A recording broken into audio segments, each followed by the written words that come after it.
meron tayong binalikan na gawa. Okay, meron tayong binalikan na gawa. Bali, last year pa to dito. Ngayon lang ulit balikan. Okay, sabi naman ni Bossing, di naman minamadali. Beta 3 pala ito Beta 3 na active module. Ngayon, ito yung gagawin natin Ito, ang issue nito ay umusok ito Umusok daw. Sabi ni Bossing, umusok pa, tama ba? Medyo matagal na kasi. Ito. Tapos yung itong isa na to is nabuo na natin. Okay, buo na ito. Buo ito. Bali, gagawin ko lang siyang reference. U15 o U360 yata to. Teka lang. TS360A pala ito. TS360A. Yan ito salpak ko siya dito kasi paras lang din naman Ngayon, ang active module ng Beta 3, kapag working siya, na totally working, dapat ilaw ito lahat. Ito, 1, 2, dalawang green, dalawang pula, tapos dalawang green dito. Dapat, pati pala dito, dalawang pula, dalawang green, dalawang pula, dalawang green. Dapat iilaw lahat yan. Kapag merong hindi umiilaw dyan, hindi yan totally working as good. Okay? Hindi yan totally. Ngayon, itong module na to is buo to. Kinalas ko lang. Okay, dito yan galing. Dito yan galing. Yan. Buo to. Buo na ito. Ngayon, siyempre kukuha tayo ng reference Kasi medyo mahirap mag-troubleshoot. Sa totoo lang, aminado tayo dyan. Ngayon, ipakita ko pala sa inyo muna na ganun nga yung issue. Kailangan dapat umilaw. Okay, by the way, maraming salamat kay Bossing na pinagkatiwalaan tayo na gawin yung itong unit niya. Ang walking client natin to from Novaliches yata. Okay, ngayon, naka-plug yan. Naka-plug yung mga supply. Tingnan nyo. Okay, kung mapapansin nyo, itong ilaw na pula dito, wala. Yung isang green, wala. Yung isang green, wala. Tapos yung dalawang pula, wala. Okay? Ibig sabihin, mayroong kulang na supply niyan. Okay, mayroong kulang na supply kaya hindi siya gumagana. Unlike dito, hindi ko na ipapakita sa inyo. Basta dapat umilaw lahat yan. Okay, para masabi mo na totally good siya. Ngayon, yun nga sinasabi ko dahil meron namang good dito, para hindi ako mahirapan, ay gagawin ko siyang reference. Ito. Yan lang diskarte. Pero pag wala kayong reference, wala, kamuti na.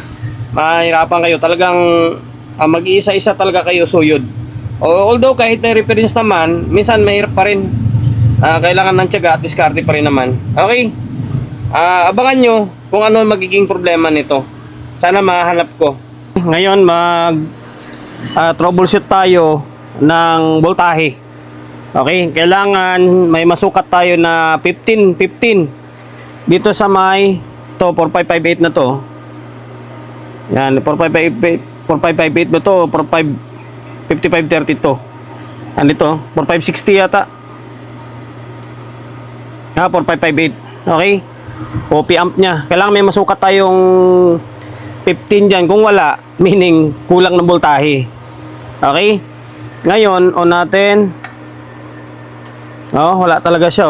Ito, hindi umilaw. Isa lang yung umilaw, yung pula, hindi. Ngayon, naka-ground yung tester natin. Ito.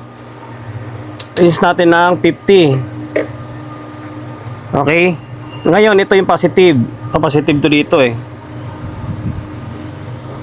Okay, positive to dito. Kailangan may masukat tayo dito. Okay, meron siya. 12 volts lang pala Tapos, dito, ito yung negative niya. Kailangan meron dito. Magre-reverse dapat yung tester. Positive ang labas niya 5 volts Ibig sabihin, walang negative na supply. Okay? Wala. Kaya, hindi umiilaw siguro yung ibang ilaw. And then, kaya hindi gumagana ito or ayaw mag-normal.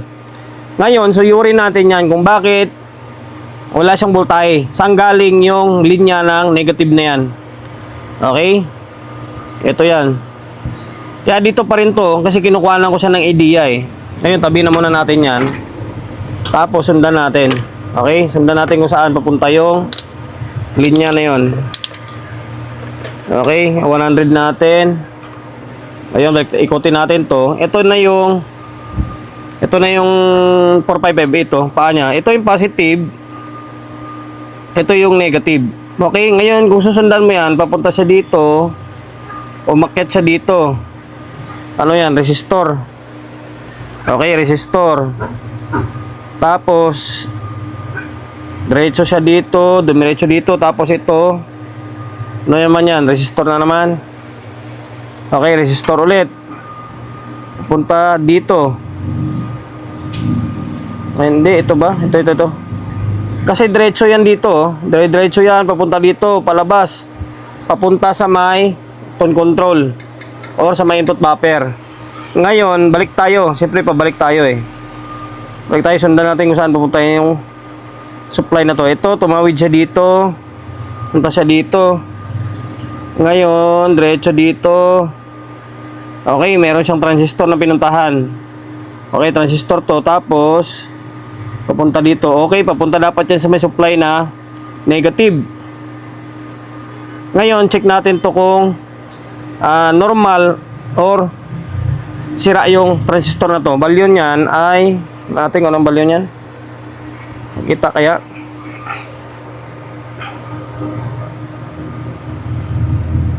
Okay, 5401. Okay, 5401 yan. Ngayon, testerin natin. Okay. Ngayon, testerin natin to. Ba? Mukhang shorted, oh. Dito. Mukhang sira ito, ah. Ngayon, yung isa, testerin natin. Mas maganda kasi may paghahambingan. And then, meron pahabol pala. Meron pa nagdala isa. Yun pa, isang ayun, U15 din. Ayan yan, no? Okay. Sakto, tatlo itong gagawin natin ngayon. Ngayon, itong isa, testerin natin to. Dapat ganyan yung reading niya. Okay, ganyan dapat yung reading. Dito, iba na, oh. Okay, sana yan lang. 5401 na yan. Sa totoo lang guys, tin-troubleshoot ko na to nung nakaraan eh. December pa yata. Hindi ko lang binalikan. Hindi ko siya pinorso ba. Ngayon, eto na. Kailangan na kasi nag-follow up na si Bossing eh. Ngayon kalasing ko to, tapos testerin natin kung talagang sira talaga siya. Sana yan lang. Wala palang problema dito sa may transistor. Dito. Buo ito. Kinalas ko na buo ito. Ang problema, sige. Ang problema ito pala, putol na pala yung mga paa niya. Tip mo na 127 ito, pambira. Hindi ko napansin. Dito yan galing, ito to. Bago to. Hindi ko napansin, putol pala yung mga paa. Tagal ko nang nagkakalikot, di ko mahanap. Putol pala ito. Putol pala yung mga paa niya. Hindi ko alam kung bakit naputol eh. Putol, oh. Bira na yan. Ngayon, pinalitan na natin. Bago yan, ha. Tip 127 yan. Na tip 127. Ngayon, sana okay na. Binalik natin to, buo ito, yung 5401. Ngayon, switch on natin. Umilaw na lahat. Hindi, kulang ng dalawa. Ito hindi umilaw to. Ibig sabihin, may problema pa rin yan. Ngayon, kailangan may 15 na voltahe ito. Hindi pwedeng wala. Pati natin kung meron. Okay, 50 volts. Okay, dito positive. Kanina meron to eh, meron din. Ngayon, ito negative. Magre-reverse dapat yung tester, ha. Meron na ito. Okay, naka-reverse lang. Kompleto na yung voltahe. 15 or 12 pala. Ang problema, bakit hindi umilaw ito? Dapat ilaw yan. Dapat ilaw lahat yan. Hindi pwedeng hindi ilaw yung isa. Ngayon, susuyurin naman natin to kung bakit hindi umilaw dito. Hindi pwedeng hindi ilaw yan. Kailangan umilaw lahat. Okay? Alam ko na. Dito lang pala, oh. Itong output na to. Ang alam kong pagkagawa ko dito nung nakaraan ay parang may pinalitan yata akong output dito eh. Ano ba ginawa ko nung nakaraan bago ko tinigil tong pag-troubleshoot dito man? Ito guys, mahaba na yung tornilyo kasi pinampalitan ko to eh. Baka hindi ko siguro nahinang na mayos. Ano kayang pinakakwento? Output. Hindi ko na matandaan kung ano yung pinaka-trouble nito. Basta sabi ni bossing dito ay nag-protect daw ito Yan, okay. Ngayon, ito, ininang natin ng todo. Ginargahan natin to. Kasi kanina, pag ginagalaw-galaw ko siyang ganyan, nagkakaroon ng ilaw doon. Nagkakaroon ng voltahe. Kaya ngayon, ginargahan ko ng todo. Pinuskus ko to. Tapos pati dito, ininang ko. Tataka ako paano, di ba? Kung isipin mo lang, paano naputol yung paa ng transistor na nandito? Ay, yung tip na 127. Yung ito. Paano naputol, di ba? And then dito siguro, baka crack din. Crack line na tinatawag ba? Okay, basta bahala na. At ako nung nakarang taon pa to, hindi ko makuha-kuha yung problema nito, sa totoo lang. Ngayon pinukusan natin. Ngayon, switch on natin. Ayan umilaw na siya Kailangan umilaw ito, ilaw ito, ilaw ito, ilaw ito. Okay? Itong dalawa na to, ito tsaka ito para sa may base, sa woofer niya. Tapos ito, tsaka yung dalawang magkatabi na to para sa may high niya. Okay, ngayon, baliktarin natin. Kailangan may bias siya. Baka maya, wala namang bias Kailangan may biasing siya. Okay.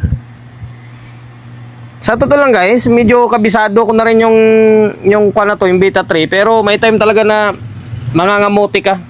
Sabi nga ng iba is hindi araw-araw Pasko Okay, on natin. Ngayon, sukat tayo ng biasing niya. Naka-range ng 2.5 Okay, dito. Baliktad. Meron na, pero baliktad. Ayan Sa 0.3 lang siya Dito. Wala nga, parehas meron. Okay, baliktad. Ayan, meron. Tapos, ito yung sa may woofer side niya. Sa may woofer naman ito. Dulos naman ang tester natin.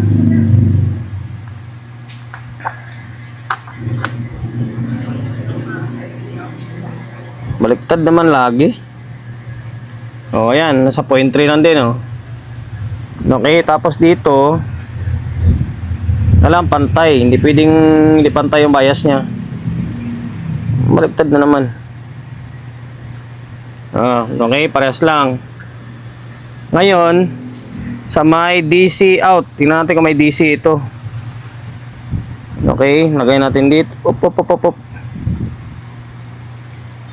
Lagay natin siya dyan.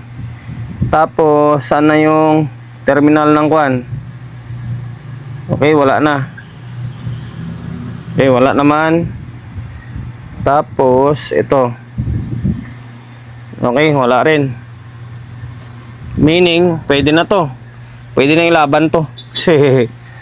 Ngayon, itong board na to, ay itong case na to, hindi ito sa kanya. Hindi ito. Ito yung board niya Ngayon, ipagpalit natin. Yung ito, ilagay natin sa dati niyang case. Okay? Binalik ko na yung dati niyang kwan. Kay Sir kwan pala to Kay Sir Yalong Mario pala ito. Ng North Caloocan. Ayan, taga North Caloocan pala may-ari nito. Ayan, hindi pa natin na-tornilyo to. Mapapansin nyo. Kasi binalik ko lang yung supply niya. Or sa dati niyang case. Ngayon, naglagay tayo ng speaker. Ito, yung pula nito is pang woofer ito Pang woofer niya ito. Itong blue is pang tweeter. Woofer lang muna kasi wala akong extra speaker Ngayon, on natin. Okay, may input na nakalagay. Laptop natin gumagana, naka-YouTube pa yan Ngayon, kapag i-press mo ito, magiging mic yan. Pang mic, malakas yan. Naka-line lang tayo para minimal lang yung tunog niya. Okay? Hindi man susunugan. Ba't nawala? Wala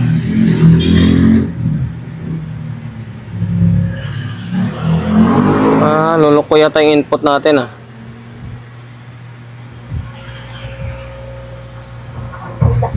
Alang, ayusin ko para maluwag Yung isa ikabit natin. Yun, maluwag pala ito. Maluwag. Yun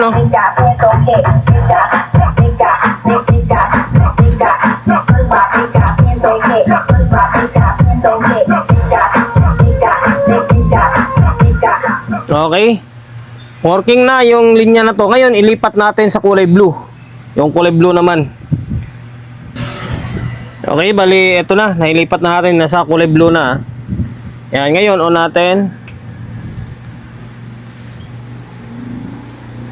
Okay, gumagana pa rin yan.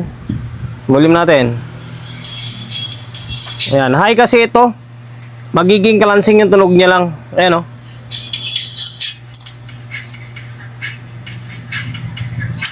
Luloko pa yung isang tweeter eh. Yung mid natin. Pero meron na. Yung isang mid high ko kasi ginagamit nila. Tapos yung isa, dito nakakabit sa atin. Kaso nagluloko yung high. Parang maluwag yata. Meron na. Yung whooper ito tumutunog niyan eh. Mahina. Okay na, meron na yan. Yung NRT talaga yung kwan. O, yan o.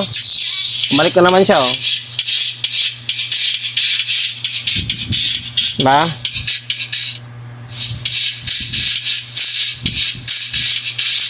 Okay. Working na. Ngayon, pwede natin balik to. Pwede nang itornilyo ito.